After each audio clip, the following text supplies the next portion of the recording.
have such a desire to be transferred to Florida. The opportunity was there. I really didn't. I don't understand at that time why the Lord would put that desire in my heart. And because I grew up in Marysville, all my friends were there. My mother and my father were there. My grandfather had died, and he was buried there. And but yet, I felt as though I was being drawn to Tampa. I put the house up for sale, and it sold in the middle of winter. In 1976, there was a bad storm, and the for sale sign was buried in my front yard. And yet a man come along and bought the house. It was unbelievable. And as the snow melted, then it was getting time for us to move. I had everything packed up in the U-Haul van, everything that I owned. My 3 kids and my wife were in the Grand Torino in front of me, and I was driving the van with everything that I had. And the last thing that I put in the van before I closed the door was a case of Strohs and my weed. I wanted to have that there so that when the doors opened, I could have enough strength to pull all that stuff out of the truck. And started down the road on 75. I didn't get too far, and the Lord touched me. I said, the Lord, everything that I have belongs to you. Everything that's in this truck, my family in front of me, I give it to you. Starting over, people don't know us, and I want this time to be yours. And he touched me. He really touched me. And for a man that couldn't put 2 sentences together without swearing, for a man that drank, and for a man who smoked, and all of these things disappeared right before me. It only took 2 days to get to Tampa, but by the time I got here, all those things were gone.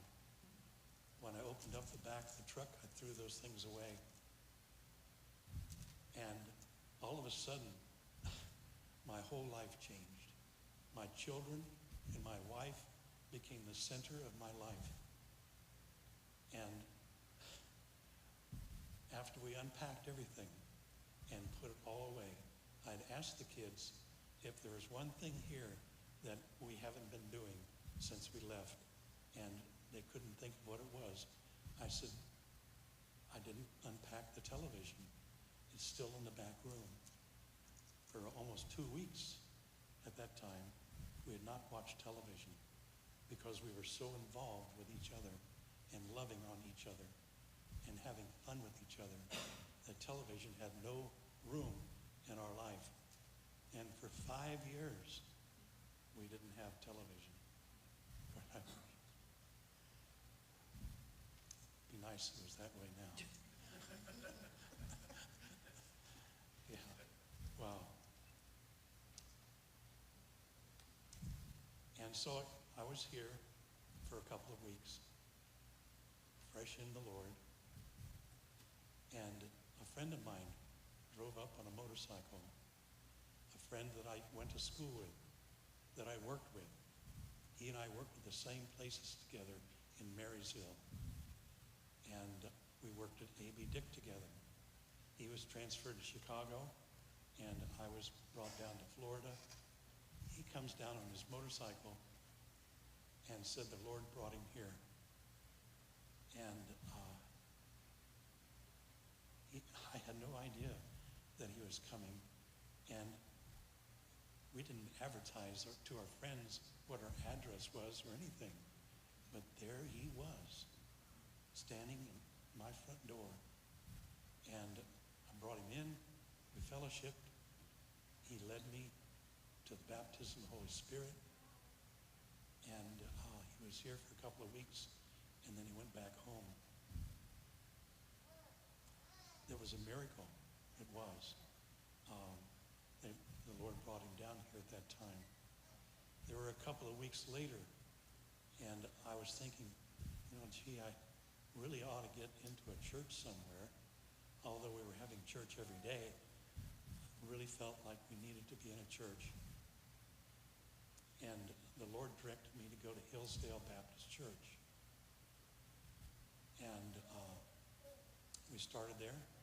There was a bus ministry that I got involved with. And every Saturday we'd go out and try to recruit troops and pick them up on Sunday morning and take them to church. And we did that for a while.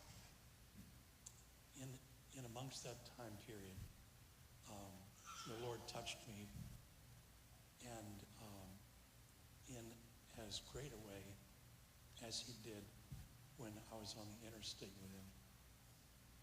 And he gave me a vision that I have never forgotten. It was so real to me, and it changed my life. It did. When I came out of that vision, my countenance was quite disturbed. I would be crying, and then I'd be laughing because I saw death and destruction, yet I saw glory and peace and joy. And I went to my pastor and told him what happened.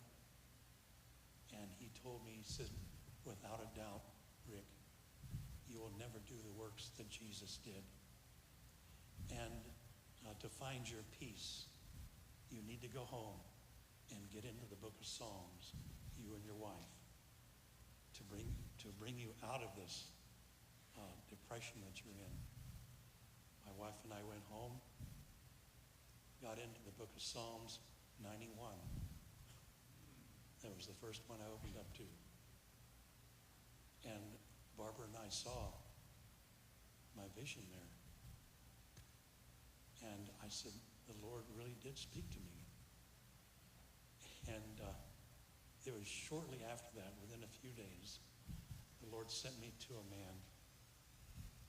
And he was filled with the Spirit, and he was in a ministry of deliverance.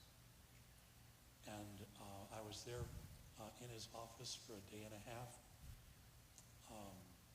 He led me into something that I had not realized before. And it's for all of us. It really is. And it was the 23rd Psalm. I never thought about it as being powerful and meaningful. But the 23rd Psalm is something that really brought me out of my depression. And he told me to take that psalm home with me. He had it on a card. He says, take it home with you and meditate on it and read it and put it into your spirit. And it was so ingrained within me that even when I was sleeping, if something that was not of God come to me, I would be speaking the 23rd Psalm to that thing, and it would disappear. It was amazing, amazing. If ever any of you have a problem with depression, oppression, or pressures of the evil one, say the 23rd Psalm. Say it until you mean it, until it sinks into your heart. And that depression will leave you. It will. I believe that's why the Lord put it in there. So after this, the Lord spoke to me again and said, Rick, I want you to leave your work. I've got something for you to do that's going to draw you closer to me. Well, I'll tell you, I couldn't move fast enough. I went into my work. I'd been there for 11 years, loved my job, I enjoyed working on this equipment. And I told them that I was going to go. I signed all the papers and walked out the door because I knew the Lord was going to draw me closer to him. And this is what I wanted. So first place I went was Clearwater Christian College because I thought he was going to make me into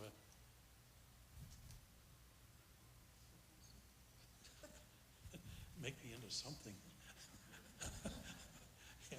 and I got there and took a couple of steps and talked to people, and I found that I wasn't able or qualified to get into the college. And then I started doing other things, trying to find out what it is that God has for me to do. A whole month went by, and my house payment was coming due. Didn't have a job. Pressure was coming on me. I was starting to sweat bullets, but yet I knew that the Lord has spoken to me. And it was on a Sunday afternoon that my mother and dad came in and said that the church had taken up a collection for me.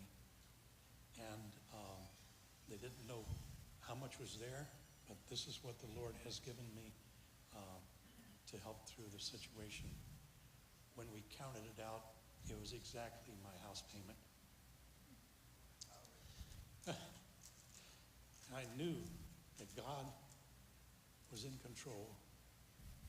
It was the very next day, the very next week, I got a job as a day worker working at Lato High School with a shovel, digging an elevator shaft in the middle of the schoolyard. I was down there with 3 or 4 other day workers. They were all, they all had a drinking problem. And the kids would stand around at the top of the hole there looking down at us, laughing and spitting on us. And I'm saying to the Lord, why did you put me here? Why did you put me down here with these guys? And I hated being there. I just came from a job that required me to have a tie and to be dressed up. And the Lord said to me, if I was standing here, is this the way I'd be treating these fellows that you're working with? I said to myself, no, you wouldn't be doing that. So, and he said, I've got a job for you if you'll take it. And I said, I'll take it, whatever it is, just to get out of the hole. And he said, on Monday morning, you could go to the van that's parked out front here, and you hook yourself up with a guy, and he will take you to what you're going to be doing. And I got into the van, and the first time I met Brother Eddie, he was driving the van. And he was in charge of the steel erection crew. That sounded exciting until I found out that I had to walk on steel 20 and 30 feet off the ground, totally afraid of heights. And for a long while I suffered with that paralysis of the feet and hands. And I went through, gee whiz, I don't know how many boots, because it was in the middle of summer, and the rubber on the boots was just melting. And I was sweating bullets all day long. Oh, it was terrible. And after a while, the Lord gave me a little grace, and I was able to work along. But talking with Brother Eddie and his ministering to me and encouraging me and making me go on, just brought me through it.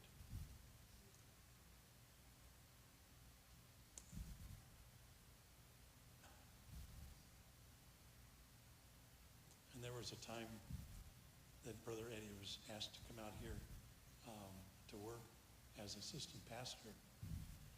And fortunately, he brought me with him. And I worked with Bob Goodfellow and others here doing whatever needed to be done. And for 10 years, I worked here as a handyman and enjoyed every minute of it. It was great. What brought me here, I need to bring that out. Brother Eddie asked me to go to a revival with him down in St. Pete. And Barbara and I went with them. And it was the first time I'd met Brother John.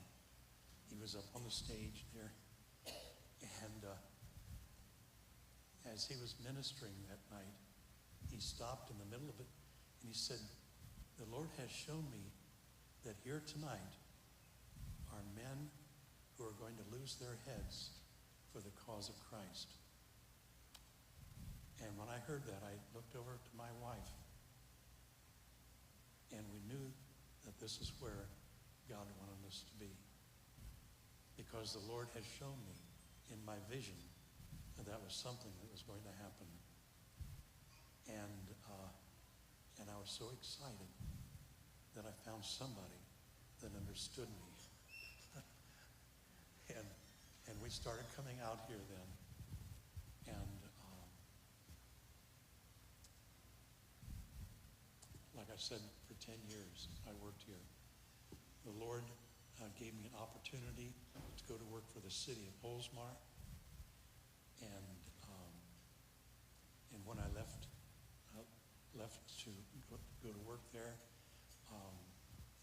I was able to find Brother John. He was ministering at the bingo hall down the street here. Had no idea in the world that that man was down there. And when I found out that he was there, that's where I went. Worked for the city, went with Brother John, and for another 10 years, we ministered together, and the Lord brought us back here at the proper time, and I've been here ever since. But there's so much that the Lord has done in my life, and I am blessed, absolutely blessed. The following week and the week after,